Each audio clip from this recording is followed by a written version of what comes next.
Hello बच्चों, ज्ञान की नगरी काशी से मेटजी ट्यूटोरियल्स के ऑनलाइन प्लेटफॉर्म में आपका स्वागत है। आज हम लोग केमिकल काइनेटिक्स के सेकेंड लेक्चर पे वर्क करेंगे। फर्स्ट लेक्चर हम लोगों का हो गया था जिसमें हमने rate of reaction, rate of appearance, rate of disappearance ये सारी चीज़ें पढ़ ली थी। आज हम लोग सेकेंड लेक्चर को देखते हैं जिसमें हम लोग फैक्टर इफेक्टिंग को कवर करेंगे और factor affecting rate of reaction को कवर करेंगे। और फैक्टर इफेक्टिंग से रिलेटेड एक कॉन्सेप्ट आपका इंपॉर्टेंट है टेम्परेचर को थोड़ा सा यहीं पे हम लोग आर्हीनियस वाला इक्वेशन भी करके खत्म कर लेंगे। इतने वाले टॉपिक्स को आज हम लोग कवर कर लेते हैं, ठीक है। तो चलिए बेटा देख लेते हैं केमिकल काइनेटिक्स में हमारे पास फैक्टर्स इफेक्टिंग। देखिए बेटा, अब देखिए कौन कौन से फैक्टर रिएक्शन को इफेक्ट करते हैं। तो सबसे पहला तो हमारे पास टेम्परेचर, प्रेशर, कंसंट्रेशन, जो थर्मोडायनेमिक फंक्शन है वो इफेक्ट करते ही करते हैं। बहुत सिंपल है। कंसंट्रेशन इफेक्ट करता है। कंसंट्रेशन कैसे इफेक्ट करेगा? इंक्रीज करेंगे तो इंक्रीज हो जाएगा, ठीक है। नेचर ऑफ रिएक्टेंट है ना, यहाँ पे हमारे पास क्या है, सरफेस एरिया की बात हो रही है। सरफेस एरिया का जो टर्म्स आएगा वो उसको देख लेंगे इसमें, ठीक। टेम्परेचर कैसे रिएक्ट करेगा, इसी को थोड़ा सा हमको डीपली पढ़ना है, ठीक। नेक्स्ट हमारे पास लाइट ऑब्वियस सी बात है, एनर्जी के फॉर्म में चलती है। किसी भी सिस्टम पे कहीं पे एब्जॉर्ब हो जाएगी तो वो वहाँ का टेम्परेचर इंक्रीज कर देगा और फिर वो भी आपकी क्या हो जाएगी, इफेक्ट करेगी, रेट ऑफ रिएक्शन को डायरेक्टली करेगी, इन्वर्सली करेगी। वो सारी चीज़ें हम लोग आगे। कैटालिस्ट ये किसी भी रिएक्शन की एक्टिवेशन एनर्जी को घटा देता है। अब आप कहोगे सर ये एक्टिवेशन एनर्जी क्या है, तो उसको भी आगे हम लोग समझेंगे कि रिएक्शन में एक्टिवेशन एनर्जी का क्या रोल है, ठीक है। तो ये हमारे 5 फैक्टर्स हैं जिनको हम डिटेल में पढ़ने वाले हैं और इनमें से सबसे ज़्यादा डिटेल में हम लोग टेम्परेचर को पढ़ेंगे और आर्हीनियस इक्वेशन को भी पढ़ेंगे। और बिल्कुल सिंपल है, बस खाली रीजन जानेंगे कि क्यों ये इफेक्ट करता है, डायरेक्टली होता है या फिर इन्वर्सली होता है। क्लियर? चलिए बेटा देखिए, कंसंट्रेशन तो डायरेक्टली प्रोपोर्शनल होता है। इससे क्या होगा, जैसे आप एक बीकर के अंदर कोई भी रिएक्टेंट लिए हुए हैं और उसका कम कंसंट्रेशन है, मतलब नंबर ऑफ आयंस उसके कम है। ज़्यादा कंसंट्रेशन ले लेंगे तो नंबर ऑफ उसके मॉलिक्यूल या फिर आयंस आपके ज़्यादा हो जाएंगे, तो ज़्यादा कोलिजन होगा, आपस में टकराएंगे ज़्यादा, और जब टकराएंगे ज़्यादा तो प्रोडक्ट का फॉर्मेशन क्या होगा, ज़्यादा होगा। वेरी सिंपल, ये चीज़ें देखिए, आप देखिए the rate of the reaction is directly proportional to the concentration of the reactant. तो डायरेक्टली प्रोपोर्शनल है बेटा कंसंट्रेशन ऑफ रिएक्टेंट के। कैसे डायरेक्टली प्रोपोर्शनल है? देखिए, higher reactant concentration leads the higher chance of collision which leads the high rate of reaction. बताया, collision का chance ज्यादा हो जाएगा जब एटम आपस में टकराएंगे। जैसे आप कोई हाइपोथेटिकल एग्जांपल लिखिए, उस हाइपोथेटिकल एग्जांपल में बेटा क्या होता है कि जैसे आपने ए और बी को मिला के कोई प्रोडक्ट बनाना चाह रहे हैं, तो जब ये इफेक्टिवली ए बी से कोलाइड होगा तभी तो हमारे पास प्रोडक्ट ए बी बनेगा। तो जितने ज़्यादा ए और बी के एटम्स रहेंगे उतना ज़्यादा इफेक्टिव कोलिजन होगा, उतना ज़्यादा ही आपके प्रोडक्ट के फॉर्मेशन के चांसेस हैं, ठीक है। एक डायग्राम भी है आपका बहुत सुटेबल सा, देखिए प्रेशर, ठीक है। लो कंसंट्रेशन है तो few collision, come number of collision हो रहे हैं। ज़्यादा कंसंट्रेशन है तो ज़्यादा कोलिजन हो रहे हैं। तो इससे हमको क्या पता चल गया कि रेट ऑफ रिएक्शन जो होता है वो डायरेक्टली प्रोपोर्शनल होता है प्रेशर के भी और कंसंट्रेशन के भी। प्रेशर से भी इफेक्टिव कोलिजन बढ़ेगा और कंसंट्रेशन से भी आपका क्या होगा, इफेक्टिव कोलिजन बढ़ेगा। क्लियर है यहाँ तक? चलिए देखिए, नेचर ऑफ रिएक्टेंट ये तो बहुत सिंपल है। सरफेस एरिया, जितना ज़्यादा सरफेस एरिया कर देंगे उतना ज़्यादा रिएक्टिव सरफेस हो जाएगा, जितना ज़्यादा रिएक्टिव सरफेस होगा ये भी डायरेक्टली प्रोपोर्शनल होता है। जैसे किसी भी चीज़ को आप देखिए कि ये दोनों फॉर्म है। आप कोयले को बर्न करिए बेटा और आप पाउडर के फॉर्म में बर्न करिए, देखिए ये तेज़ी से बर्न होता है, ये स्लो होता है, ठीक है। या फिर शुगर का पार्टिकल ले लीजिए, शुगर के पार्टिकल को ऐसे क्रिस्टल के फॉर्म में डिजॉल्व करिए और पाउडर के फॉर्म में डिजॉल्व करिए, तो रिएक्टिंग सरफेस ज़्यादा है। तो जब रिएक्टिंग सरफेस ज़्यादा होगा तो रेट ऑफ रिएक्शन भी क्या हो जाएगा, ज़्यादा हो जाएगा। तो simply they are also directly proportional. कोई दिक्कत? तो 2 चीज़ें पढ़ लिए, कंसंट्रेशन का, उसी के साथ में प्रेशर का, उसी के साथ में सरफेस एरिया, और सब डायरेक्टली प्रोपोर्शनल है। क्लियर? वैसे इस वाले जितने भी आपको अभी आगे 5 पॉइंट्स बताएं सब डायरेक्टली प्रोपोर्शनल ही होते हैं, कोई टेंशन वाली बात नहीं है। बस हमको उनके पीछे का रीजन जानना है, क्यों ऐसा हो रहा है। जैसे सरफेस एरिया में क्या ऐसा हुआ, तो सरफेस एरिया में जैसे कांटेक्ट सरफेस ज़्यादा हो जाएगा तो रिएक्टिविटी क्या हो जाएगी आपकी, ज़्यादा हो जाएगी। जैसे आप आयरन का रॉड ले लीजिए और आयरन की शीट ले लीजिए, तो कौन जल्दी कोरोजन होकर खराब होगा? आयरन का रॉड सरफेस एरिया आपका कम है, आयरन की शीट सरफेस एरिया ज़्यादा है, तो ज़्यादा सरफेस एरिया पे ज़्यादा पानी के पार्टिकल्स, ज़्यादा वेपर के पार्टिकल्स या फिर ज़्यादा मॉइस्चर के पार्टिकल्स पड़ेंगे तो वो जल्दी से खराब होगा। तो सरफेस एरिया का इफेक्ट डायरेक्टली प्रोपोर्शनल, सेम चीज बेटा, क्लियर है? चलिए देखिए क्या लिखा है यहाँ पे, larger the surface area the reactant the faster is the rate of reaction. Same statement जो अभी हमने बताया आपको। चलिए नेक्स्ट हमारे पास है टेम्परेचर। टेम्परेचर के ही सेगमेंट को हमको देखना है। टेम्परेचर में हमारे पास एक कॉन्सेप्ट है, आप देखेंगे, increase the temperature increase the rate of reaction. क्यों? क्योंकि टेम्परेचर इंक्रीज करेंगे तो कोलिजन बढ़ेगा, पार्टिकल्स की काइनेटिक एनर्जी बढ़ेगी, काइनेटिक एनर्जी से उनको क्या होगा, रिएक्टेंट से प्रोडक्ट साइड जाना बहुत आसान होगा। इसको ऐसे देख लेते हैं, देखिए हीट कर रहे हैं, पार्टिकल्स आपके कोलाइड हो रहे हैं और इसके बाद जैसे यहाँ पे हम टेम्परेचर इंक्रीज कर रहे हैं, देखिए मोर काइनेटिक एनर्जी, टेम्परेचर इंक्रीज किए तो नंबर ऑफ आयंस आपके जो उसके अंदर थे वो ज़्यादा से ज़्यादा क्या होने लग गए, रोटेट करने लग गए आपस में, है ना, जिससे क्या हो गया, मोर वायलेंट कोलिजन, कोलिजन जो था थोड़ा सा इफेक्टिवली होने लग गया। और जैसे ही इफेक्टिव कोलिजन होने लग गया, more collision are the successful the high temperature than at low temperature. तो ज़्यादा कोलिजन ज़्यादा टेम्परेचर पे पॉसिबल है, कम टेम्परेचर पे कोलिजन कम होता है। जिसके और आपको क्या चाहिए, प्रोडक्ट बनाने के लिए कोलिजन ही ज़्यादा चाहिए, तो ज़्यादा कोलिजन हाई टेम्परेचर पे मिलेगा, जिसकी वजह से रेट ऑफ रिएक्शन भी उसी तरह से वेरी करता है। नेक्स्ट यहाँ पे देखिए एक ये इंपॉर्टेंट है, इसको आप नोट कर लेंगे, इस पे क्वेश्चंस भी आते हैं, कैसे क्वेश्चंस आते हैं वो हम बता दे रहे हैं। सबसे पहला, the reaction rate is almost double for each 10 degree. अगर आप किसी भी रिएक्शन का टेम्परेचर 10 डिग्री बढ़ा देते हैं तो उसका रेट ऑफ रिएक्शन क्या हो जाता है बेटा, आपका डबल हो जाता है। इस बात का ध्यान रखेंगे। जैसे फॉर एग्जांपल अगर आपको बोले कि कोई क्वेश्चन, ऐसे यहाँ पे एक क्वेश्चन बता देते हैं आपको, क्वेश्चन, ठीक है, जैसे कोई भी रिएक्शन है, ठीक है, अभी वो रूम टेम्परेचर पे हो रही है, रूम टेम्परेचर पे उसकी जो रेट ऑफ रिएक्शन है, जो आपका रेट ऑफ रिएक्शन है, मान लीजिए बेटा आपका 2x है, ये रेट ऑफ रिएक्शन है, क्लियर। और आपसे पूछ रहा है कि आप 55 डिग्री पे बता दो हमको, 55 डिग्री पे, ठीक है, तो हमारे पास 25 से पहले हम कहाँ पे जाएंगे, 35 डिग्री पे, फिर 35 से बेटा हम जाएंगे 45 डिग्री पे, और आपसे पूछा है क्वेश्चन 55 डिग्री पे। ये आपको बनाना पड़ेगा, हर 10 डिग्री का इंटरवल बनाना पड़ेगा। क्यों? क्योंकि स्टेटमेंट क्या बोल रहा है, the reaction rate is almost doubled for each 10 degree. देखिए for every 10 degree rise in temperature, 10 degree increase करने पे डबल हो जाएगा। अब आप खुद ही सोचिए, इनिशियल 2x है, इनिशियल ये 25 डिग्री पे 2x है, तो 35 पे कितना हो जाएगा, 2 टाइम्स ऑफ 2x हो जाएगा, सॉरी 2 टाइम्स ऑफ बेटा 2x हो जाएगा, मतलब क्या हो गया रिजल्टेंट, 4x आ गया। अब ये इनिशियल ये हो गया, अब इसका आपका ये नहीं, इसको बार बार नहीं लेके चलेंगे, अब प्रोडक्ट में ये बन गया। अब अगला आपका 4x का 2 टाइम्स होगा, जिसके चलते ये हो जाएगा 8x। अब ये इनिशियल हो गया, अब इसका आपका 2 टाइम्स होगा, 2 टाइम्स ऑफ हमारे पास 8x, मतलब कितना हो गया हमारे पास 16x। This is the final answer. Clear है? वेरी सिंपल, 10-10 डिग्री के ब्रेक में लिखेंगे और हर बार डबल करते हुए चले जाएंगे। आपका ऐसे टाइप के क्वेश्चंस जो होते हैं उनके आंसर्स बन जाएंगे। क्लियर है? ये चीज का ध्यान रखेंगे। क्लियर बेटा? तो ये कॉन्सेप्ट समझ आ गया कि टेम्परेचर में क्या है कि टेम्परेचर इंक्रीज करने से इंक्रीज होता है, लेकिन 10 डिग्री के टेम्परेचर पे डबल हो जाता है। अब 10 डिग्री चाहे डिग्री सेल्सियस में बढ़ाइए या फिर केल्विन में बढ़ाइए, केल्विन में भी वही है। रूम टेम्परेचर अगर हम लेते हैं 25 डिग्री तो कितना हो जाएगा, 298 केल्विन। अब अगर 298 केल्विन में 10 और ऐड कर देंगे, 10 डिग्री और बढ़ा देंगे तो 308 हो जाएगा।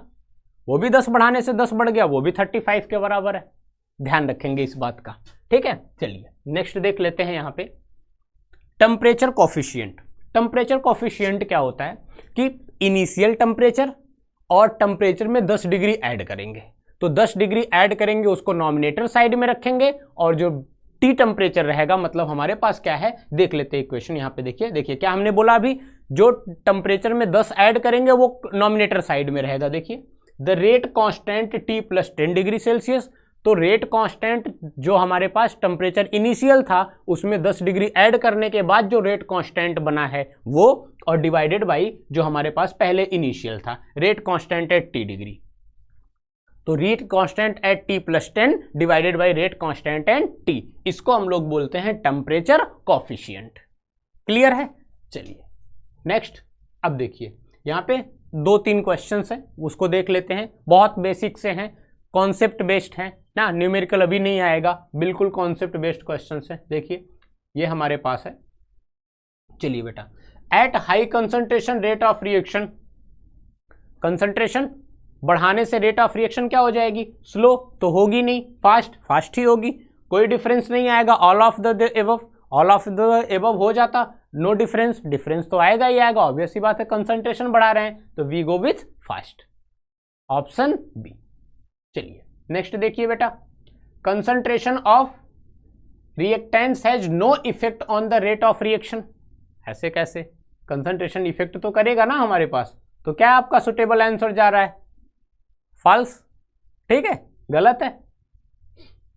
चलिए next, temperature affected rates because, क्या क्या होता है इसमें देखिए, बताइए। रिएक्शन चेंजेस, तो रिएक्शन में कहाँ चेंज हो रहा है? मॉलिक्यूल्स गेट मोर एनर्जी, बिल्कुल मॉलिक्यूल्स को ज्यादा एनर्जी मिल जाएगी। देखिए टेम्परेचर अफेक्टेड रेट बिकॉज, है ना। बाकी एनर्जी डिक्रीज, भाई टेम्परेचर दे रहे हैं, एनर्जी कहाँ से डिक्रीज हो रही है भाई, वो तो इंक्रीज कर जाएगी, है ना। ये तो क्या हो गया हमारे पास। चलिए next, rate of reaction is directly proportional to, आपको भी पता है ना। ये यहाँ पे amount of the reactant, temperature, size of the vessel, size of the vessel पे नहीं डिपेंड करता, डायरेक्टली प्रोपोर्शनल होता है बेटा किसके? टेम्परेचर के। क्लियर? इन चीजों का ध्यान रखेंगे, ठीक है। On increasing the temperature kinetic energy of the reactant, क्या होगा? काइनेटिक एनर्जी तो बढ़ती है, टेम्परेचर इंक्रीज कर रहे हैं, इफेक्टिव कोलिजन बढ़ेगा, इफेक्टिव कोलिजन से काइनेटिक एनर्जी भी क्या होगी आपकी बेटा? इंक्रीज कर जाएगी। क्लियर है यहां तक? चलिए ये तो अभी जस्ट स्टेटमेंट में था, 10 डिग्री पे क्या हो जाएगा आपका? डबल हो जाएगा। क्लियर है? चलिए डबल हो गया। सारे क्वेश्चन समझ में आ गए आपके? 6 क्वेश्चंस बहुत बेसिक वाले हो गए जो बेसिक अंडरस्टैंडिंग के लिए थे, ठीक है। नेक्स्ट, अब आते हैं टेम्परेचर का जो रिलेशन स्टेबलाइज करता है आर्हेनियस साहब, आर्हेनियस के बारे में थोड़ा सा देख लेते हैं। आर्हेनियस इक्वेशन क्या होता है? अब जैसे अब इसकी जरूरत क्यों पड़ी, तो आप एक क्वेश्चन का आंसर पहले ध्यान से रखेंगे दिमाग में कि हर बार हम 10 डिग्री थोड़ी बढ़ा पाएंगे टेम्परेचर, हम बार बार 10 डिग्री थोड़ी बढ़ाएंगे भाई। मान लीजिए 5 डिग्री का डिफरेंस देखना है, 2 डिग्री का डिफरेंस देखना है, 3 डिग्री का डिफरेंस देखना है, तो कोई इक्वेशन तो चाहिए ना हमारे पास। तो उसके लिए आर्हेनियस ने एक इक्वेशन बनाया है और उन्होंने बहुत बेहतरीन तरीके से कैलकुलेट करके बताया है। The temperature dependent on the rate of chemical reaction can be explain by the basis of Arrhenius equation. तो आर्हेनियस इक्वेशन क्या होता है पहले देख लेते हैं बेटा। आर्हेनियस इक्वेशन पे, ये आर्हेनियस साहब की फोटो हो गई। आ जाते हैं आर्हेनियस इक्वेशन, देखिए क्या है, K = AE पे पावर -EA/RT। क्लियर? अब इनकी वैल्यू निकालने के लिए यहां पे पहले हम लोग देख लेते हैं पहले क्या क्या चीजें हैं बेटा। K जो है रेट कांस्टेंट है, EA इसी को अभी हम लोग बोल रहे हैं activation energy, energy of activation, symbol EA होता है। नेक्स्ट हमारे पास है R, आप पहले से पता है गैस कांस्टेंट होता है। T हमारे पास टेम्परेचर हो गया, केल्विन में रखेंगे। आर्हेनियस के इनके 3 नाम हैं। आर्हेनियस ए वाले कांस्टेंट को, जैसे कोई भी है, आप देखा होगा आपने, क्या नाम, हेनरी लॉ पढ़ा, तो उन्होंने P directly proportional to mole fraction किया, तो उन्होंने एक कांस्टेंट लाके आ दिया उन्हीं के नाम से H। उसी तरह से इनके भी नाम से है आर्हेनियस फैक्टर, इसको हम लोग बोलते हैं, नहीं तो फ्रीक्वेंसी फैक्टर बोलते हैं, और नहीं तो प्री एक्सपोनेंटियल फैक्टर बोलते हैं। 3 नाम है। प्री एक्सपोनेंटियल क्यों बोल रहे हैं? देखिए एक्सपोनेंटियल पावर के पहले लगा हुआ है, तो जिसकी वजह से ये क्या है हमारे पास, प्री एक्सपोनेंटियल फैक्टर। क्लियर है? तो ये 3 नाम बेटा वापस से। के रेट कांस्टेंट है, पहले से आप पढ़ रहे हैं। गैस, आपको पता है गैस कांस्टेंट आर के बारे में, टेम्परेचर केल्विन में होता ही है, केवल 2 चीजें यहां पे नहीं है, एक एक्टिवेशन एनर्जी और एक आर्हेनियस फैक्टर। बाकी चीजें आप पहले से जान रहे हैं। ठीक, चलिए अब इनके केस में हमारे पास क्या आता है, आर्हेनियस इक्वेशन में बेटा इनका ग्राफिकल रिप्रेजेंटेशन। तो ग्राफिकल रिप्रेजेंटेशन के लिए पहले हमको तो देखना पड़ेगा ना कौन से इक्वेशन से ये बिलोंग करते हैं। स्ट्रेट लाइन है, पैराबोला है, तो इनका इक्वेशन आएगा, इक्वेशन को हम लोग सॉल्व करेंगे। अब देखिए बेटा, इक्वेशन को सॉल्व करने से पहले कुछ बेसिक टर्मिनोलॉजी आपको हम यहाँ पे बता देते हैं, जिसका हमको अभी काम आएगा। उस चीज को थोड़ा सा ध्यान दे देते हैं हम लोग यहाँ पे। देखिए ये है हमारे पास k इक्वल टू ए ई पे power minus E A by R T. हम क्या करेंगे, एक्सपोनेंटियल का पावर है बेटा, तो एक्सपोनेंटियल के पावर को लॉग लेके सॉल्व करना पड़ता है। अब लॉग लेने के लिए लॉग में हमारे पास दो वेरिएशन के लॉग हैं। लॉग हमेशा बेस पे डिपेंड करते हैं। तो केमिस्ट्री में, वैसे मैथ्स का तो कॉन्सेप्ट है हर बार भाई लॉग कितने भी आप ले लो एक्स वैल्यू कंसीडर करके, तो यहाँ पे लॉग केवल दो वेरिएंट में चलते हैं।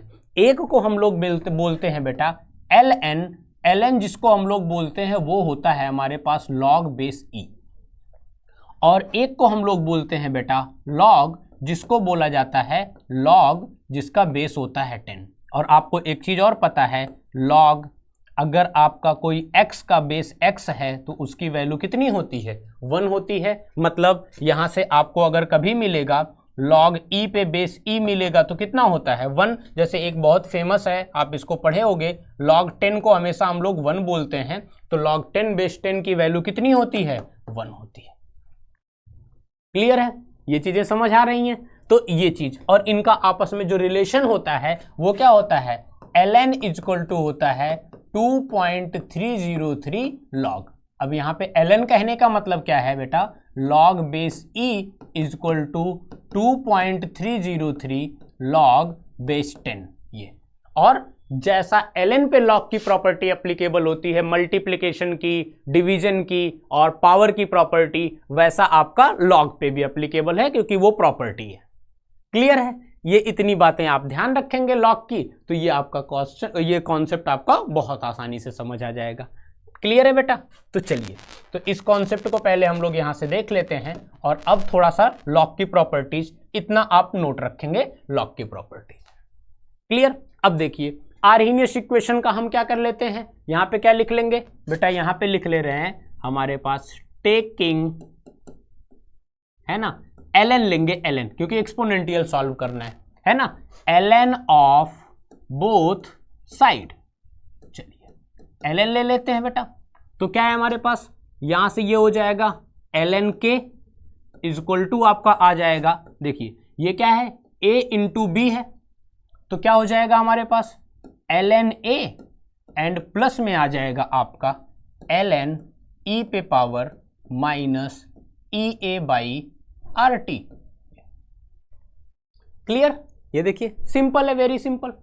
अब इसमें ln a तो कांस्टेंट है, तो यहां से क्या हो जाएगा आपका बेटा ln k इक्वल टू हो जाएगा ln a, और यहां पे अब ये देखिए इसको कैसे हम लोग लिख सकते हैं, प्लस में यहां पे a पे पावर b की प्रॉपर्टी लगा देंगे तो ये आगे आ जाएगा। आपको पता है a पे पावर x क्या होता है, x log a, तो यहां से क्या हो जाएगा आपका माइनस आपका ई ए बाई आर टी और एल एन और ई। अब देखिए ln e का मतलब क्या है हमारे पास, log बेस e पे वैल्यू e है, तो log बेस e पे वैल्यू e कितनी होती है हमारे पास, 1 होती है, तो मतलब ये वैल्यू आपकी बेटा 1 हो जाएगी। इस वाली वैल्यू को, इतने वाली वैल्यू को 1 कंसीडर कर देंगे, क्योंकि log बेस e पे वैल्यू कितनी होती है, 1 होती है, तो हमारा जो रिजल्टेंट आ जाएगा, ये थोड़ा सा रीअरेंज करके भी लिख सकते हैं, जैसा भी आपको लिखने का मन करे।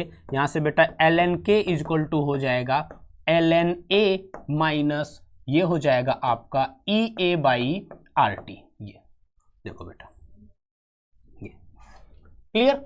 अब अगर हम ई ए को पहले लिख लें, आर टी को बाद में लिख लें, तो थोड़ा सा किसी इक्वेशन से कंपेयर करने में आसान हो जाएगा। ठीक है, तो अगर हम यहाँ पे इस वाले सेगमेंट को थोड़ा सा इरेज कर देते हैं, क्योंकि होपफुली ये चीजें आपको आ गई हैं। ठीक है, अब हम इसको ग्राफिकल रिप्रेजेंटेशन के लिए कंपेयर करेंगे, तो इसी वाले सेम इक्वेशन को हम लोग यहाँ पे लेके आ जाते हैं, थोड़ा सा इस फॉर्म में लिखते हैं बेटा, ln k इक्वल टू है हमारे पास minus E A by R. ध्यान से देखेंगे r, क्योंकि ये कांस्टेंट था, कांस्टेंट को अलग कर लिए, मल्टीप्लाइड बाई हमारे पास 1 बाई टी हो जाएगा, कोई दिक्कत नहीं यहाँ तक। भाई फिर से मल्टीप्लाई कर देंगे तो EA/RT आ जाएगा, और इसके बाद प्लस में हमारे पास आ जाएगा बेटा ln A। अब यहां से देखिए, आप किसी इक्वेशन से कंपेयर करिए, तो ये किस इक्वेशन से कंपेयर होता हुआ दिख रहा है, ये देखिए आपका किस इक्वेशन से कंपेयर होता हुआ दिख रहा है। अगर हम इसको कंसीडर y एक्सिस पे ले लेते हैं तो y इक्वल टू, ये देखिए हमारे पास ये हो गया हमारे पास m, ये वेरिएबल है तो ये x एक्सिस पे आ जाएगा, और प्लस क्या हो जाएगा हमारे पास c। अब आपको पता चल गया y equal to mx plus c, मतलब स्ट्रेट लाइन आएगी। और अब स्ट्रेट लाइन क्या बिगिनिंग से ऊपर मतलब इंक्रीजिंग ऑर्डर में रहेगा या फिर डिक्रीजिंग ऑर्डर में रहेगा, वो रिप्रेजेंट कर रहा है ये निगेटिव। तो निगेटिव इंटरसेप्ट है तो निगेटिव के लिए हमारे पास वैल्यू नीचे आएगी, तो पता चल गया स्ट्रेट लाइन होगा हमारा। क्लियर है। और इस वाले फॉर्मूले को याद रखेंगे, अभी आगे एक रिलेशन में भी ये काम आएगा। क्या है हमारे पास ln k equal to ln A minus EA/RT, या फिर आप इस वाले इक्वेशन को याद रखेंगे, अभी आगे काम आएगा ये भी। क्लियर है यहां तक। चलिए नेक्स्ट, तो अब ये हमारे पास पता चल गया कि ये स्ट्रेट लाइन है। अब स्ट्रेट लाइन का यहां पे ग्राफिकल रिप्रेजेंटेशन देख लेते हैं। क्लियर है बिल्कुल। चलिए देखो बेटा, किसके किसके बेस में, ln k वर्सेस 1/t, क्योंकि y एक्सिस और x एक्सिस पे वही वैल्यू आई थी। तो और उसके बाद स्ट्रेट लाइन आएगा, देखिए ln k हो गया y के जगह पे, और हमारे पास x की जगह पे 1/t हो गया, और इनका t इंक्रीज है वो ln k है, और ग्राफ ऐसे नीचे आ रहा है क्योंकि नेगेटिव साइन था हमारा। चलिए इतनी बात हो गई। अब ये हमारे पास क्या हो गया, 0 से वहां से स्टार्ट हो रहा है, और स्लोप है माइनस EA/R। m स्लोप था ना हमारे पास, तो माइनस EA/R, माइनस रिप्रेजेंट कर रहा है कि वो डिक्रीज करके नीचे आ रहा है। ठीक है। चलिए ये हमारे पास क्या हो गया, ln A हो गया, यही तो है। क्लियर। नेक्स्ट हमारे पास यहां से देखेंगे EA equal to minus R slope. आपको पता है कि जो स्लोप है इधर के साइड में अगर हम जाएंगे तो EA स्लोप निकालेंगे तो क्या होगा, इसी वाले वैल्यू को इधर से उधर करके देख लो। तो अगर हम यहां से क्या EA की वैल्यू निकालेंगे तो माइनस भी उधर भेज दीजिए, R भी उधर भेज दीजिए, तो EA का वैल्यू क्या आ गया हमारे पास, माइनस R स्लोप से सॉल्व होके आएगा। ठीक, इस चीज को ध्यान रखेंगे। जहां से आर्हीनियस करा रहे हैं यहां से अच्छे अच्छे क्वेश्चंस बनते हैं। नेक्स्ट वाले क्लास में आप लोगों को आर्हीनियस के क्वेश्चंस जब करवाएंगे तो इस बात का ध्यान रखना पड़ेगा कि हाँ ये वाले क्वेश्चंस बन रहे हैं, है ना, कैसे वेरिएंट में आते हैं ग्राफिकल रिप्रेजेंटेशन से। ln k है तो ln k का मतलब log बेस e, और अगर कहीं पे log लिखा रहेगा तो log बेस 10।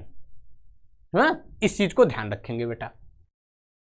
ठीक, अब देखिए पोटेंशियल एनर्जी और रिएक्शन हमारे पास क्या है, कोऑर्डिनेट। तो इन दोनों के बीच में अगर हम लोग यहाँ पे ग्राफिकल रिप्रेजेंटेशन, ये बहुत बढ़िया है, यहां से आपको सीखने को मिलेगा व्हाट इज एक्टिवेशन एनर्जी।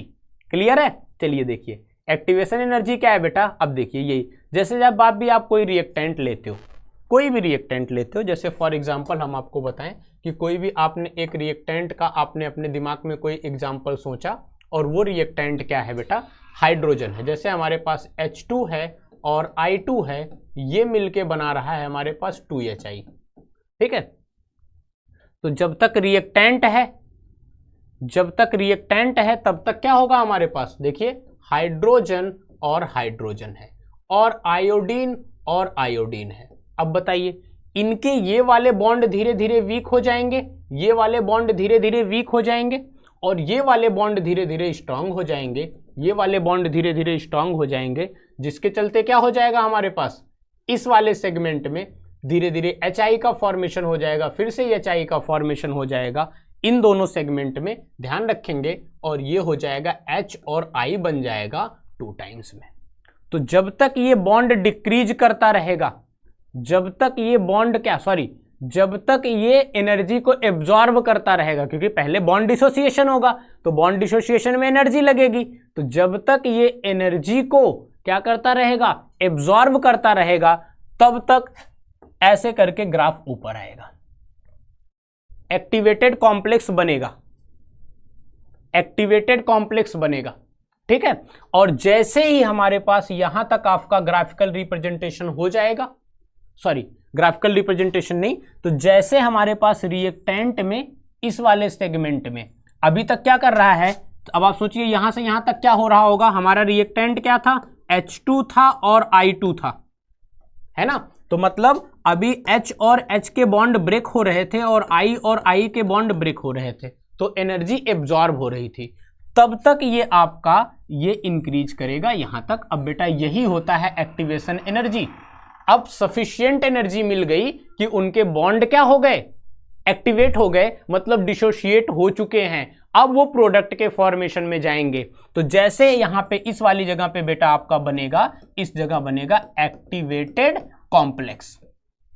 जैसे ही हमारे पास एक्टिवेटेड कॉम्प्लेक्स बना, मतलब अब सफिशिएंट एनर्जी हाइड्रोजन हाइड्रोजन ने एब्जॉर्ब करके अपने हाइड्रोजन हाइड्रोजन बॉन्ड को वीक कर चुके हैं। आयोडीन आयोडीन ने सफिशिएंट एनर्जी एब्जॉर्ब करके आयोडीन और आयोडीन के बॉन्ड को वीक कर चुके हैं। अब वो प्रोसीड कर रहे हैं हाइड्रोजन आयोडीन बॉन्ड बनाने के लिए। तब जाके यहां के बाद से आपका क्या हो जाएगा, जैसे प्रोडक्ट का फॉर्मेशन होता है मॉलिक्यूल के अंदर स्टेबिलिटी आती है, और जब भी स्टेबिलिटी आती है तो एनर्जी डिक्रीज करती है। तो यहां से देखिए, क्योंकि ये पोटेंशियल एनर्जी है ना, तो अब एनर्जी डिक्रीज करेगी, तो डिक्रीज करते करते करते करते यहां अब प्रोडक्ट मतलब यहां पे क्या बन गया हमारे पास, हाइड्रोजन और आयोडाइड, 2 टाइम्स में हाइड्रोजन और आयोडाइड। अब एक बात यहीं पे और ध्यान रखेंगे, देखिए रिएक्टेंट की एनर्जी इस वाले पॉइंट पे मीट कर रही है, प्रोडक्ट की एनर्जी इस वाले पॉइंट पे मीट कर रही है, मतलब रिएक्टेंट की एनर्जी ज़्यादा है और प्रोडक्ट की एनर्जी क्या है, कम है। तो यहाँ से हम ये भी डिसाइड कर सकते हैं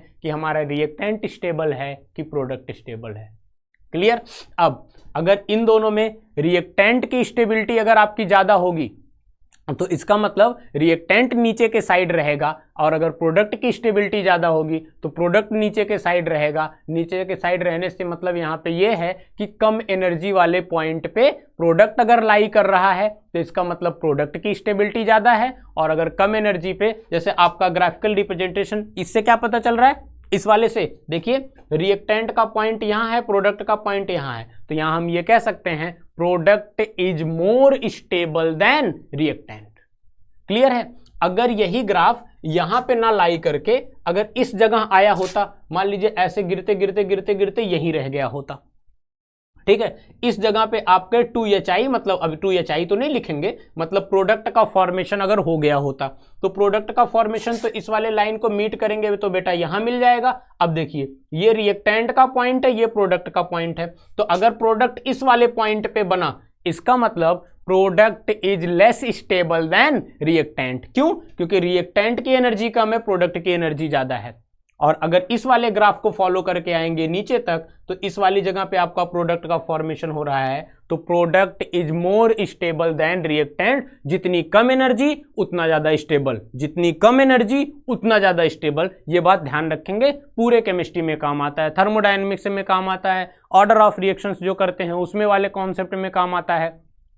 जितने आप इंक्रीजिंग और डिक्रीजिंग ट्रेंडिंग के क्वेश्चंस करते हैं, स्टेबिलिटी के क्वेश्चंस करते हैं, सब जगह ये काम आता है, इस बात को ध्यान रखेंगे। और बेटा ये वाली जो एनर्जी है आपकी, जहां रिएक्टेंट एब्जॉर्ब करके एक्टिवेटेड कॉम्प्लेक्स बनाता है, इतनी वाली एनर्जी को हम लोग बोलते हैं एनर्जी ऑफ एक्टिवेशन या फिर एक्टिवेशन एनर्जी।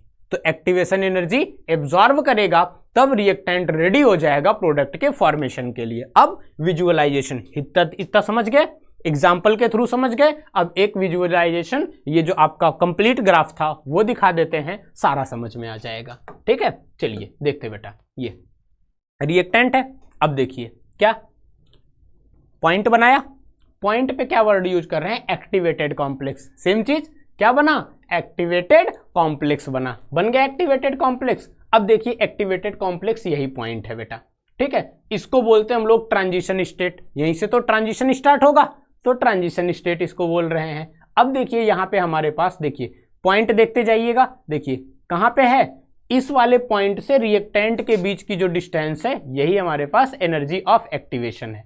इतनी बात समझ में आ गई। ये देखिए एनर्जी ऑफ एक्टिवेशन, इसी वाले पॉइंट को हम आपको बता रहे थे, यहां पे आप इसको बोल दीजिएगा एनर्जी ऑफ एक्टिवेशन। और आप रिप्रेजेंट कैसे करेंगे एनर्जी ऑफ एक्टिवेशन को, ध्यान रखेंगे इस बात को भी बेटा कि एनर्जी ऑफ एक्टिवेशन रिप्रेजेंट करने के लिए इस पॉइंट और इस पॉइंट के दोनों के बीच की जो डिस्टेंस आएगी, इस वाले पॉइंट के बीच की डिस्टेंस और ये वाली जो हमारे पास ये वाला बेटा जो पॉइंट है, इसी पे हम एक्टिवेशन एनर्जी डिनोट कर सकते हैं। क्लियर है। इतनी बातें समझ में आ गई। तो ग्राफिकल रिप्रेजेंटेशन भी समझ में आ गया, आर्हेनियस इक्वेशन का भी समझ में आ गया। अब आर्हेनियस इक्वेशन के डिफरेंट डिफरेंट टेम्परेचर पे रिलेशन देख लेते हैं। ठीक है, एक यही टॉपिक आपका बचा हुआ है जो रिलेशन से रिलेटेड है, थोड़ा सा इसमें और डेरिवेशन का कुछ नहीं है, बस वही सेम कॉन्सेप्ट आएगा आपका, और थोड़ा सा कंपेयर करना पड़ेगा, इक्वेशन को कंपेयर करना पड़ेगा, बस यही इतनी सी चीज है। और इसी को थोड़ा सा पीसफुल्ली देख लेंगे, आपके सारे बेसिक कॉन्सेप्ट्स क्लियर हो जाएंगे। देखिए क्या बेटा, रिलेशन बिटवीन रेट कांस्टेंट। तो रेट कांस्टेंट क्या था हमारे पास, तो रेट कांस्टेंट हमारा क्या है, के है, रेट कांस्टेंट के है, एंड टू डिफरेंट टेम्परेचर। तो टेम्परेचर में एक बेटा आपका T1 हो जाएगा, एक आपका T2 हो जाएगा, और जब T1 और T2 होगा उसी टाइम पे रेट कांस्टेंट भी आपका क्या हो जाएगा, एक K1 पॉइंट हो जाएगा, एक K2 पॉइंट हो जाएगा।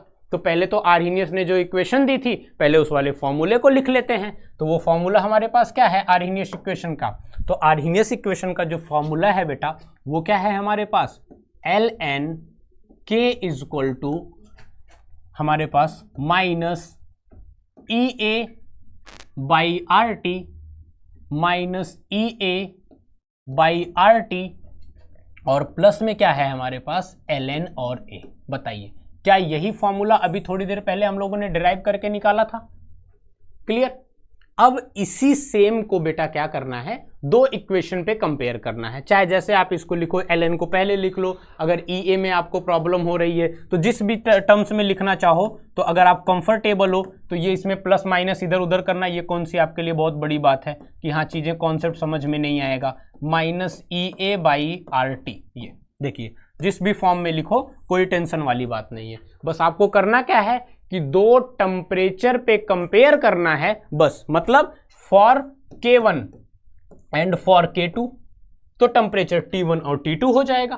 तो K1 और K2 के लिए क्या लिख लें, फर्स्ट कंडीशन हम लोग यहां से अप्लाई कर लेते हैं, तो क्या हो जाएगा बेटा हमारे पास ln K1 is equal to हो जाएगा आपका ln A, ये तो कांस्टेंट है, minus EA by R and T1, यही हुआ।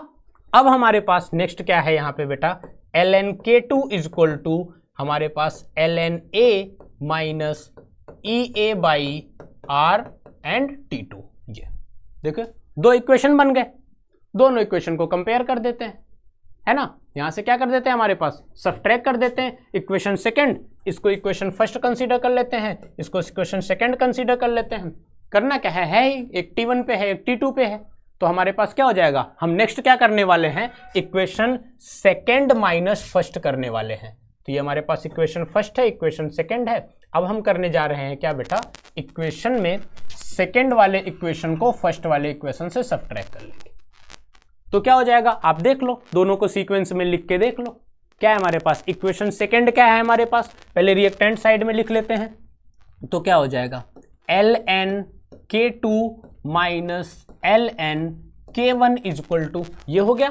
अब देखिए K2 की पूरी वैल्यू कितनी हो जाएगी बेटा, ln A and minus EA by R T2, ये एक हो गया, और इसमें से सब्ट्रैक्ट करना है हमको किसको, ln A minus EA by R T1। बताइए बस इसको सॉल्व करना है आपको सिंपल है। देखिए log K2 by K1, sorry K2 minus K1 क्या हो जाएगा, प्रॉपर्टी लगा देंगे log की, तो क्या हो गया हमारे पास K2 by A minus B, A by B होता है, तो इस वाले को हम लोग यहां से क्या लिख सकते हैं बेटा, ln K2 बाई K1। बताइए ये हो गया। अब देखिए इसको जब भी ओपन करेंगे तो क्या क्या आपका चेंजेज आएगा, ये भी देख लो। ये हमारे पास क्या हो जाएगा, एक ओपन करके दिखाई देते हैं आप लोगों को, माइनस ई, बहुत सिंपल है, आप खुद से भी करेंगे तो बस खाली इक्वेशन के फॉर्म में है तो जिसकी वजह से आपको ज्यादा लग रहा है, बाकी ये वैल्यू क्या हो जाएगी आपकी बेटा, प्लस में हो जाएगी EA बाई R T1। बताइए क्लियर। अब क्या है देखिए ln A और ln A, इन दोनों वैल्यू को देखो बेटा, एक पॉजिटिव में है और एक निगेटिव में है, सब्ट्रैक्ट होके खत्म हो जाएगा। अब देखिए क्या इधर बचा आपका हमारे पास, यहाँ पे T1 यहाँ पे T2 रहेगा, ध्यान रखेंगे क्योंकि सेकंड को फर्स्ट में से सब्ट्रैक्ट किए हैं ना, तो T2 क्लियर। अब आपको क्या दिख रहा है यहाँ से, रिजल्टेंट में क्या दिख रहा है आपको बेटा, यहाँ पे रिजल्टेंट में आपको दिख रहा है minus EA by R T2 और हमारे पास प्लस में EA बाई आर T1। बताइए यहां तक कोई दिक्कत? सिंपल कैलकुलेशन कर रहे हैं। अब देखिए एक साइड पहले माइनस है बाद में प्लस है, तो हम इसको रिवर्स करके रीअरेंज करके हम ऐसा भी लिख सकते हैं। इसको क्या कर दें बेटा कि EA बाई आर T1 और minus EA by R T2। ये बताइए कोई दिक्कत यहां तक? और ये वैल्यू किसके बराबर है? ln K2 बाई K1 के। यही है ना? इधर सॉल्व कर लेते हैं, थोड़ा सा इधर वाले साइड में हम लोग देख लेते हैं। ये देखिए सॉल्व करने के बाद क्या आ जाएगा, ये देखिए क्या है हमारे पास। अब यहां से एक परफेक्ट इक्वेशन लिख लें बेटा, ln K2 by K1 is equal to, सबसे लास्ट में ये वाला पॉइंट इसको कैरी फॉरवर्ड करेंगे, हमारे पास EA by R T1 minus EA by R T2। अब देखिए यहां से क्या बेटा, EA और R कॉमन ले सकते हैं तो कॉमन ले लेंगे, तो नया इक्वेशन हमारे पास क्या बन जाएगा, ln K2 by K1 is equal to, यहां से EA बाई R कॉमन ले लिए और क्या बन गया, 1 by T1 minus 1 by T2। देखिए बेहतरीन इक्वेशन आपको मिल गया। अब अगर कहीं पे भी आपको ln की वैल्यू रख के सॉल्व करना पड़ेगा तो आपको पता है ln की वैल्यू log से कंपेयर करने के बाद क्या आता है, 2.303। तो हम इस वाली जगह पे क्या वैल्यू और पुट कर सकते हैं, इस वाले वैल्यू की जगह पे हम पुट कर सकते हैं 2.303 और log का मतलब बेस 10 का कॉन्सेप्ट है ये, तो बिल्कुल सिंपल है। तो अगर हम इसको log के टर्म्स में लिखेंगे तो 2.303 और ये हो जाएगा log कहने का मतलब log बेस 10 हो गया बेटा आपका, K2 by K1 is equal to EA by R. ये देखिए अब ये इसको और भी हम मॉडिफाइड कर सकते हैं। देखिए मॉडिफाइड करेंगे तो क्या आएगा, एलसीएम ले लेते हैं तो एलसीएम कितना हो जाएगा हमारे पास, T1 टाइम्स ऑफ T2, और इसके बाद इसको देख लेते हैं तो ये क्या हो जाएगा हमारे पास, T2 माइनस T1। एक ये भी बन सकता है, तो बहुत कॉम्प्लिकेटेड नहीं करेंगे टेम्परेचर केल्विन में रखते टाइम पे, क्योंकि केल्विन में थोड़ा ज़्यादा होता है, तो आप पहले सिंपल तरीके से सॉल्व करने की कोशिश करेंगे। आ जाएगा तो सिंपल बहुत अच्छा है, नहीं तो ये वाला फॉर्मूला है ही, और ये वाला हमारे पास ये एक नया फॉर्मूला है। बुक में कहीं पे आप देखेंगे ना तो बुक में आपको एक चेंज दिखेगा बेटा, इस चीज़ को भी थोड़ा सा ऑब्जर्व करना। तो 2.303 यहाँ ना लिख के उधर भेज देते हैं, तो जब उधर भेज देते हैं तो इधर मल्टीप्लिकेशन में उधर जाएगा, डिवीजन में आ जाएगा, तो इस वाले जगह पे ना आपको इस वाले जगह पे जब ये इसको कैरी फॉरवर्ड करके इधर ला देंगे तो ये हो जाएगा 2.303R, यहाँ से गायब करके वहाँ पे लिख देंगे और ये आपका एक परफेक्ट इक्वेशन बन जाएगा। तो उसको क्या है, ln के टर्म्स में ये वाली इक्वेशन आपकी परफेक्ट है, ये वाली इक्वेशन, और log के टर्म्स में आपकी ये वाली इक्वेशन है। दोनों में बस डिफरेंस क्या दिखेगा, 2.303 का, क्योंकि हमने पहले ही बताया दोनों में यही रिलेशन होता है। क्लियर है यहां तक बातें बेटा? बिल्कुल परफेक्टली आपको समझ में आ गया। ठीक है, मतलब हमने क्या किया है, पहले K1 पे कंसीडर किया है टेम्परेचर T1, पहले रेट कांस्टेंट K1 के लिए निकाला है, फिर K2 के लिए निकाला है, दो इक्वेशन बनी है, दोनों इक्वेशन में सेकंड वाले में से फर्स्ट वाले को सब्ट्रैक्ट कर दिया है और सॉल्व करके बस यहां तक लेके आ गए। इजी है, बिल्कुल इजी है, खाली घटाना ही तो है भाई। Equation first equation second subtract करना है, EA बाई आर कॉमन था, कांस्टेंट था, कॉमन कर लिए उसको। क्लियर है? चलिए तो इसको बहुत ध्यान से कर लीजिएगा, इसीलिए हमने सारे स्टेप्स, कोई भी स्टेप एलिमिनेट नहीं किए हैं, डायरेक्ट भी नहीं किए हैं, सारे स्टेप्स आपको समझाएं। ठीक, चलिए नेक्स्ट आ जाते हैं बेटा आपके, बस लिए खत्म है, बस रिलेशन। तो रिलेशन तो समझ में आ गया, अब कुछ MCQs हैं वो देख लीजिए। देखिए क्या दिया हुआ है, Which one of the following equation gives the relation between the rate constant and collision frequency? Collision frequency, activation energy। अब देखिए इस सब में से कौन सा आपको सही लग रहा है, ऐसे ही करके उलझाते हैं। जब आपको फॉर्मूला नहीं याद रहता तो आप सोचोगे सर A पहले मल्टीप्लाई हुआ था, बाद में था, प्लस था, माइनस था, हो गया एक क्वेश्चन। ठीक है, तो देखिए फर्स्ट वाला ही ऑप्शन आपका परफेक्ट दिख रहा है, तो फर्स्ट ऑप्शन आपका हो गया। क्लियर बेटा? इस चीज को भी बहुत ज्यादा ध्यान से रखेंगे।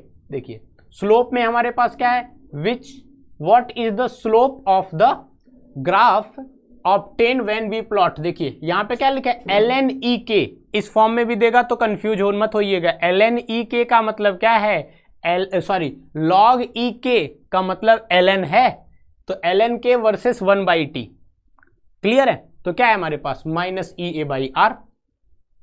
ठीक है, प्लस में तो था नहीं, बाई टी तो है नहीं, माइनस EA/r है।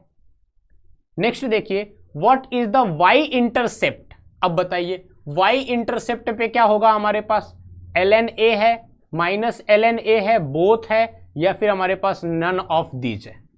बताइए, माइनस इंटरसेप्ट पे, y इंटरसेप्ट पे graph obtained when we plot log e versus पे, तो माइनस इंटरसेप्ट वाले ही पॉइंट से क्या हुआ था, ln a स्टार्ट हुआ था, तो ये हो जाएगा बेटा आपका ln a। ग्राफ में था ना आपका ln a, वहीं पे पॉइंट करके लिखे थे ln a, वीडियो को पीछे करके देख लेंगे तो वहां से समझ में आ जाएगा। ठीक है, in the equation which relates k at 2 different temperatures which of the following is taken as a higher temperature. हाँ बेटा, हायर टेम्परेचर की बात आएगी तो हमेशा T2 हायर होता है और T1 क्या होता है, लोअर होता है। उस इक्वेशन के पास में बताना भूल गए, उस बात को भी ध्यान रखेंगे कि T2 हायर टेम्परेचर होता है और T1 क्या होता है हमारे पास, मतलब T2 is greater than T1, ये वैल्यू आती है, तो जिसकी वजह से K2 is greater than K1 भी कह सकते हैं। इस बात को भी ध्यान रखेंगे। T1 है, T2 है, हमारे पास नन ऑफ दीज है और बोथ T1 एंड T2, तो T2 ज़्यादा टेम्परेचर का होगा और T1 क्या होगा हमारे पास, कम टेम्परेचर का। क्यों? क्योंकि जब ऐसे ग्राफ खींच के बेटा कोई भी 2 पॉइंट लेंगे तो पहले T1 आएगा, बाद में क्या आएगा, T2, तो टेम्परेचर का कोफिशिएंट ये। आई बात समझ में? तो यहाँ से हम क्या स्टेटमेंट लिख सकते हैं, यहीं पे आपको कर देते हैं। तो जो आपका इक्वेशन था बेटा, उस इक्वेशन पे ध्यान रखेंगे इस बात का कि यहाँ पे हमारे पास T2 जो आएगा वो ग्रेटर देन क्या होगा हमारे पास, T1 होगा। अब अगर T2 की वैल्यू ज़्यादा आएगी तो आप पूरी इक्वेशन क्या थी हमारे पास, इक्वेशन क्या है हमारे पास, ln K2/K1, यही है ना हमारे पास, ln K2/K1 इक्वल टू हमारे पास है EA/R 1/T1 माइनस 1/T2। अब आप खुद ही सोचिए कि अगर T2 की वैल्यू ज़्यादा आती है तो इस पे K2 पे क्या इफेक्ट पड़ेगा, T2 डिनोमिनेटर में है ना, तो उधर से K2 भी क्या हो जाएगा आपका, ज़्यादा आ जाएगा। ध्यान रखेंगे इस बात का। चलिए नेक्स्ट है आर्हीनियस इक्वेशन का एग्जाम्पल। बेटा एग्जाम्पल देखिए, यही सेम एग्जाम्पल अभी हमने बताया था, तो कैसे हमारे पास है, इसका भी हमारे पास अकॉर्डिंग टू आर्हीनियस इक्वेशन ये क्या है हमारे पास, contains energy to get activate is called the activation energy. हमने बताया हाइड्रोजन और आयोडीन के बीच के जो आपस के इंडिविजुअल बॉन्ड्स हैं, होमो एटॉमिक के बॉन्ड्स हैं, उनको ब्रेक करने में जो एनर्जी लग रही है वो होमो एटॉमिक का कॉन्सेप्ट है। ठीक है, तो ये इसका अगर ग्राफ देखेंगे तो ग्राफ क्या बन जाएगा, रिएक्शन कोऑर्डिनेट और पोटेंशियल एनर्जी के बीच में आपका ग्राफ बनेगा। और पोटेंशियल एनर्जी में देखिए हाइड्रोजन और आयोडीन, यही सेम इक्वेशन अभी बताए थे, बस केवल रिव्यू कर लेते हैं। 2HI बन रहा है, देखिए नीचे बना है मतलब प्रोडक्ट इज मोर स्टेबल। ये वैल्यू क्या हुई हमारे पास, प्रोडक्ट फटाक से बना। अब देखिए यहाँ पे ये वैल्यू क्या हो गई हमारे पास, एक्टिवेशन एनर्जी हो गई ये चीज़। अब यहाँ से प्रोडक्ट, हाँ ये चीज़ ध्यान रखेंगे, इनके बीच का जो डिफरेंस आएगा, मान लीजिए यहाँ टेम्परेचर H, वो क्या नाम है, एंथैल्पी H1 है और यहाँ पे एंथैल्पी H2 है, तो बीच का जो डिफरेंस आएगा वो क्या आ जाएगा, डेल्टा H आ जाएगा। इस बात का भी ध्यान रखेंगे। ठीक, चलिए अब यहाँ से क्या स्टेटमेंट में, all the molecules in the reacting species do not have the same kinetic energy. अब ये हमारे पास मैक्सवेल साहब को लाना चाह रहे हैं, जिन्होंने मैक्सवेल डिस्ट्रीब्यूशन का लॉ बताया था कि जैसे कोई भी चीज़ जब हम डिस्ट्रीब्यूट करेंगे, आप ही सोचो अगर बीकर में लेके पानी को गर्म करते हैं तो सारे मॉलिक्यूल्स को सेम टेम्परेचर थोड़ी मिलता है ना, तो उसका एक डिस्ट्रीब्यूशन का तरीका है, वही मैक्सवेल डिस्ट्रीब्यूशन का लॉ है। तो उसको हमारे पास थोड़ा सा बस स्टेटमेंट वाइज देखेंगे, डीप में नहीं जाएंगे, बस समझेंगे कि हाँ वो चीज़ें क्या कहना चाह रहे हैं। ठीक है, तो यहाँ क्या है, all the molecules in the reacting species don't have the same kinetic energy. सही बात है। ठीक है, इसमें क्यों ऐसा क्यों होता है, देखिए हमारे पास 2 साइंटिस्ट हैं, Boltzmann and Maxwell, suggest the behaviour of large number of molecule. अब ये बात आ रही है, टेम्परेचर पहले T था फिर T+10 हो गया, तो कैसा बिहेवियर में चेंज आता है, इस बात को ध्यान रखेंगे। ठीक है बेटा, तो यहाँ पे देखिए दोनों साइंटिस्ट के एक ग्राफ है, वही ग्राफ देख लेते हैं बस। इस ग्राफ में देखिए पहले ध्यान से देखेंगे, फ्रैक्शन ऑफ मॉलिक्यूल है और फ्रैक्शन ऑफ मॉलिक्यूल में हमारे पास इस वाले साइड में ग्राफ का रिप्रेजेंटेशन है, इधर आपकी एनर्जी है। ठीक है, तो अब देखिए पहले आपका एक रिएक्टेंट ये हमारे पास है, मान लीजिए ये टेम्परेचर T1 पे है, क्लियर है, तो ये टेम्परेचर T1 पे हो गया, तो ये वैल्यू हमारे पास यहां से, इसको हम लोग क्या बोलेंगे, इस वैल्यू को बोलते हैं most probable kinetic energy. Maximum जहां तक ग्राफ जाएगा वो उसकी मोस्ट प्रोबेबल काइनेटिक एनर्जी हो जाएगी। ठीक है, चलिए देखिए, तो अभी यहां पे इस वाली जगह पे आएगा एक्टिवेशन एनर्जी, और यहीं से हम लोग ये एरिया जो होता है, इसी एरिया को निकाल के हम लोग ये निकालते हैं कितना प्रोडक्ट का फॉर्मेशन हुआ। ये देखिए, fraction of molecule capable of effective collision, तो जितने fraction of molecule effective collision में जाएंगे वही प्रोडक्ट का फॉर्मेशन करेंगे, ये शॉर्ट श्योर होता है भाई, जितने इफेक्टिव कोलिजन होंगे वही प्रोडक्ट में कन्वर्ट होंगे। इतनी बात समझ में आ गई। ये हमारे पास फ्रैक्शन ऑफ मॉलिक्यूल है। अब आप T+10 करने वाले हैं, ये कौन से टेम्परेचर पे है, T1, हम T1 को T मान लेते हैं और T2 को T+10 मान लेते हैं, तो आपका ये जो मोस्ट प्रोबेबल काइनेटिक एनर्जी है वो घटेगा, और इधर जो हमारे पास fraction of molecule of effective collision है वो बढ़ेगा। तो इस बार ग्राफ हमारा यहां से लेके और थोड़ा कम से ही लेके और इस साइड वाले पे आके खत्म होगा, वो देख लीजिए। यहां पे देखिए सेकेंड वाले केस में बेटा ये है, देखिए फ्रैक्शन ऑफ मॉलिक्यूल बढ़ गए।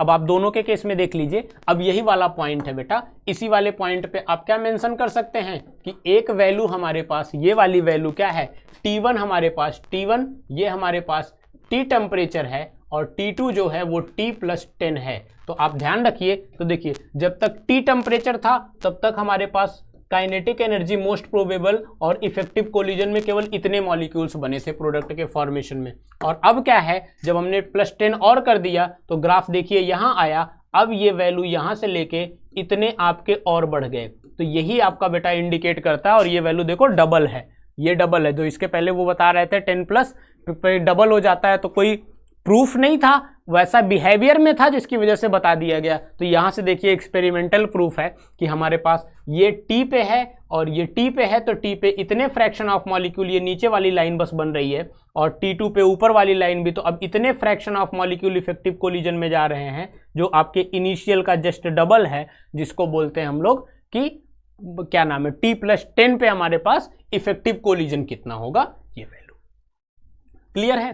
तो इस चीज को थोड़ा सा ध्यान रखेंगे। अब देखिए, चलिए आते हैं, समझ में आ गया ये चीज। तो ये T1 हमारे पास क्या है, T टेम्परेचर पे, और T2 क्या है, T+10 टेम्परेचर पे। देखिए फ्रैक्शन ऑफ मॉलिक्यूल्स देखिए आपके इंक्रीज कर गए, और ये अब बन गए हमारे पास fraction of molecule capable of effective collision, और ये वैल्यू इस वैल्यू के जिस double area under the curve करके निकाल लेंगे जब ग्राफ बनाएंगे तो उसमें। ठीक है, तो यहां तक बेटा ये चीजें समझ में आ गया आपको। तो यहां से क्या क्या हो गया कि पूरे टेम्परेचर का बढ़िया से, टेम्परेचर में कौन, आर्हीनियस की इक्वेशन, आर्हीनियस इक्वेशन का हमारे पास लॉग लेके बस सॉल्व करना था, इक्वेशन को थोड़ा सा सिंप्लीफाई करना था। और क्यों करना था, क्योंकि हमको दो डिफरेंट टेम्परेचर पे कंपेयर करना था बस। ठीक है, और एक यहाँ पे डिस्ट्रीब्यूशन का जो लॉ है कि T+10 पे क्या होगा, तो T+10 का एक ग्राफिकल रिप्रेजेंटेशन भी हो गया कि कैसे वो हमारे पास 2 गुना हो जाता है। जो हम आपको पहले एक क्वेश्चन करवाए उस क्वेश्चन के बिहाफ पे देखेंगे तो क्यों 2 गुना हो जाता है, ये चीज भी आपको समझ आ जाएगी। क्लियर है यहां तक।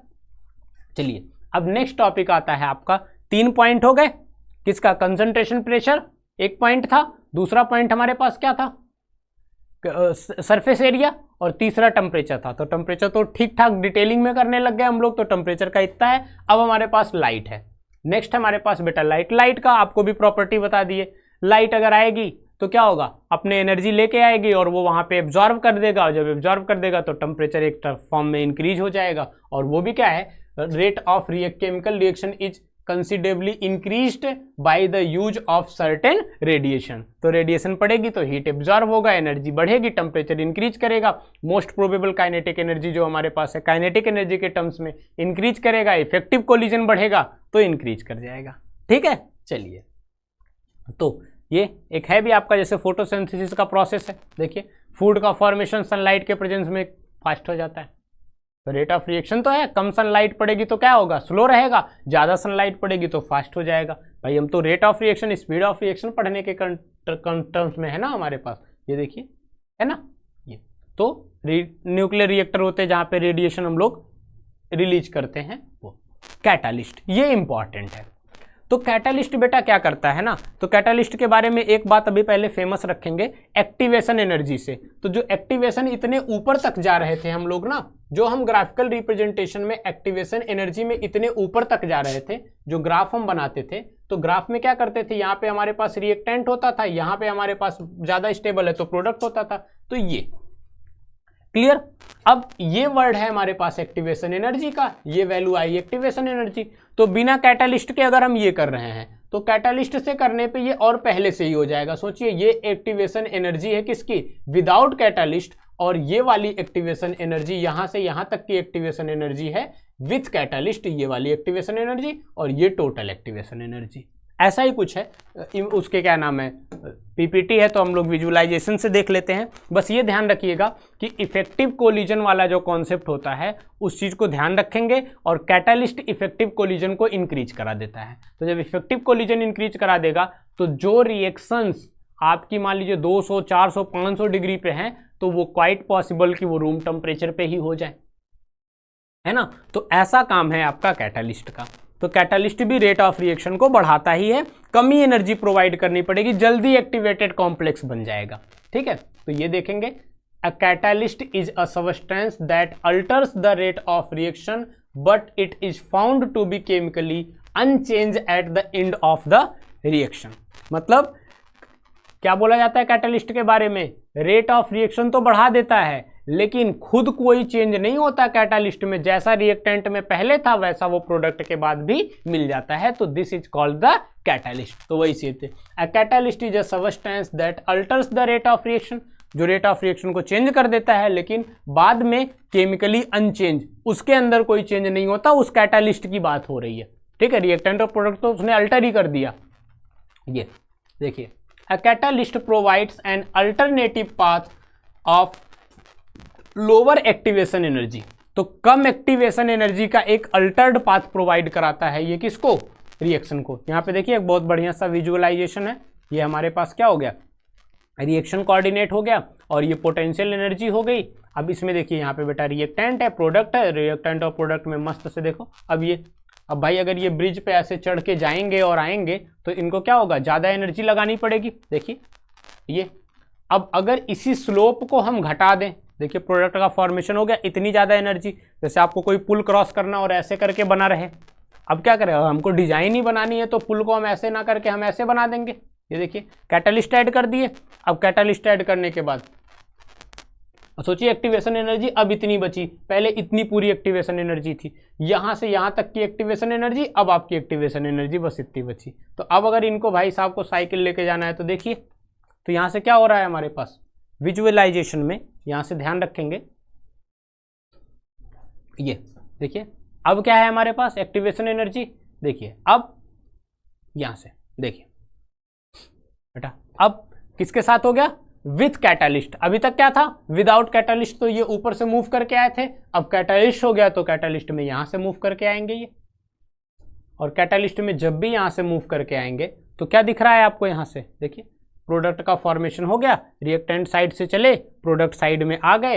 अब देखिए ये वैल्यू आपकी आ रही है, क्लियर है बेटा। तो यहां से ये चीज तो दिख रहा है आपको। नेक्स्ट, ये वैल्यू पहले क्या थी, इनिशियल एक्टिवेशन एनर्जी, और अब क्या हो जाएगा हमारे पास, ये देखिए एनर्जी क्या लिखा है, energy of activation without catalyst. तो एक ग्राफ क्या हो गया, विदाउट कैटालिस्ट का हो गया। अब ये वाला ग्राफ आपका नेक्स्ट वाला जो आएगा वो क्या आएगा हमारे पास, विथ कैटालिस्ट का आएगा। ये देखिए विथ कैटालिस्ट आपका इतना हो गया, energy of activation with catalyst. तो कितना स्मूथ हो गया, इतनी ज़्यादा एक्टिवेशन एनर्जी थी, इसको इतना इंक्रीज करके डिक्रीज करके उसने कम कर दिया, जल्दी से प्रोडक्ट का फॉर्मेशन हो जाएगा जब रिएक्टेंट के साथ कैटालिस्ट लगा दिया गया। कैटालिस्ट नहीं लगा था तो क्लियर है। चलिए कुछ आपके पास क्वेश्चन है बेटा, क्वेश्चंस को देख लेते हैं। कैटालिस्ट क्या करता है, क्या लोअर करता है, potential energy, activation energy, kinetic energy, या फिर नन ऑफ दीज। ठीक है, तो क्या हो जाएगा हमारे पास, पता है पहले से ही। देखिए विच of the following will provide an alternative path of lower activation energy. कौन प्रोवाइड करता है? कैटालिस्ट प्रोवाइड करता है। ठीक है, वेरी सिंपल, बहुत बेसिक कॉन्सेप्ट की चीजें हैं, क्योंकि जब क्वेश्चंस के फॉर्म में आएंगे तो हमारे पास, तो बेटा इतने। तो आज के क्वेश्चंस में, आज के पेपर में हमारे टोटल, मतलब आज के क्वेश्चंस बोल रहे हैं, आज के हमारे पास लेक्चर में जो टोटल आउटकम्स आए, तो हमने क्या क्या पढ़ लिया बेटा? हम पढ़ रहे थे factors affecting rate of reaction, यही पढ़ रहे थे। इसमें से पहला हमारे पास क्या आया? सबसे पहला था हमारे पास बेटा कंसंट्रेशन। तो कंसंट्रेशन में अगर हमारे पास चेंज होता है, कंसंट्रेशन इंक्रीज होता है, तो रेट ऑफ रिएक्शन भी क्या हो जाता है? हमारे पास इंक्रीज हो जाता है। प्रेशर में इंक्रीज होता है तो भी हमारे पास रेट ऑफ रिएक्शन क्या हो जा रहा है? इंक्रीज हो रहा है। यही हुआ हमारे पास। टेम्परेचर में इंक्रीज हो रहा है तो भी हमारे पास रेट ऑफ रिएक्शन इंक्रीज हो रहा है। टेम्परेचर में हमारे अच्छे खासे का आए कि एक टेम्परेचर T है और फिर हमारे पास T+10 है, तो इस टेम्परेचर और इस टेम्परेचर पे देखेंगे तो रेट ऑफ रिएक्शन क्या हो जाती है? हमारे पास डबल हो जाती है। ये इसी में आपके आर्हीनियस का कॉन्सेप्ट आया। तो आर्हीनियस ने पूरे के पूरे फॉर्मूले, आर्हीनियस का जो फॉर्मूला है log K2/K1 EA/R 1/T1 - 1/T2। तो हमारे पास इनका जो आर्हीनियस का इक्वेशन है, वैसे इनका मेन इक्वेशन जो है वो क्या है हमारे पास? हमारे पास है K = A e⁻ EA/RT। सबसे फेमस इसमें एक्टिवेशन एनर्जी बेटा यही ना हमारे पास। अब ये हो गया। उसके बाद डिस्ट्रीब्यूशन का लॉ है कि एक हमारे पास T है, मतलब T टेम्परेचर पे है, तो T टेम्परेचर पे और T+10 वाले टेम्परेचर पे, ये इसका और इसका, पहले तो इसका एक रिएक्शन ये वाला कॉन्सेप्ट, फिर इसका ग्राफिकल रिप्रेजेंटेशन भी हमने देखा, जिसमें बोल्ट्जमैन में था, पहले यहाँ पे आता था, फिर आपका यहाँ पे आ गया ये वाला वर्ड जो हमारे पास ये था, ये देख लिया हमने, समझ आ गया सारा। तो इस वाले कॉन्सेप्ट को तो ठीक है, इस वाले कॉन्सेप्ट को भी ध्यान रखेंगे। मतलब फाइनली हमारे पास टेम्परेचर के अच्छे खासे वेरिएंट थे, तो टेम्परेचर को हमने यहीं पे, क्योंकि आर्हीनियस कवर करना था, तो आर्हीनियस यहाँ से हो गया। इसके बाद हमारे पास क्या आता है? लाइट है।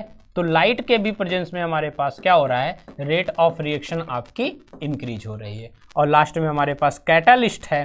तो कैटालिस्ट भी रेट ऑफ रिएक्शन को क्या कर रहा है? कैटालिस्ट के प्रेजेंस में अगर हम लोग यहाँ पे रिएक्शन कराते हैं तो भी हमारे पास बेटा रेट ऑफ रिएक्शन क्या हो रही है? इंक्रीज हो रही है। ठीक है, तो ये था हमारे पास फैक्टर अफेक्टिंग केमिकल काइनेटिक्स या फिर rate of reaction. Chemical kinetics में फैक्टर्स अफेक्टिंग के कितने टॉपिक्स हैं, वो सारी चीजें हम लोग यहाँ पे कवर कर रहे थे। तो होपफुली आपको लेक्चर बहुत अच्छा लगा होगा, समझ में भी आया होगा। एक बार थोड़े से जहाँ पे नहीं आएगा पॉज करके एनसीईआरटी से पढ़ लेंगे, आ जाएगा, बिल्कुल आसान है। कोई बहुत इसमें अभी लॉजिकल चीज़ें नहीं कर रहे हैं हम लोग, कोई न्यूमेरिकल के पॉइंट ऑफ व्यू से कोई डिटेल्ड क्वेश्चंस नहीं कर रहे हैं। क्वेश्चंस भी हमने बहुत बेसिक किए हैं।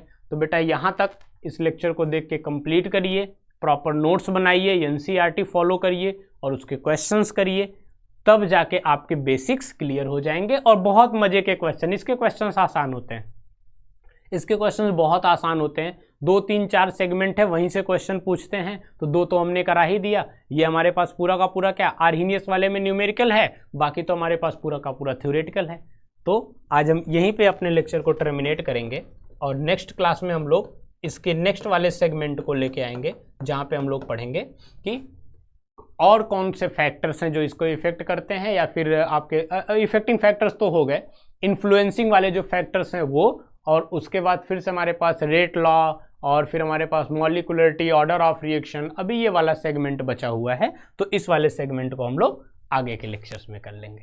ठीक है, तो मस्त रहिए, क्वेश्चन लगाइए, पढ़िए। Thank you.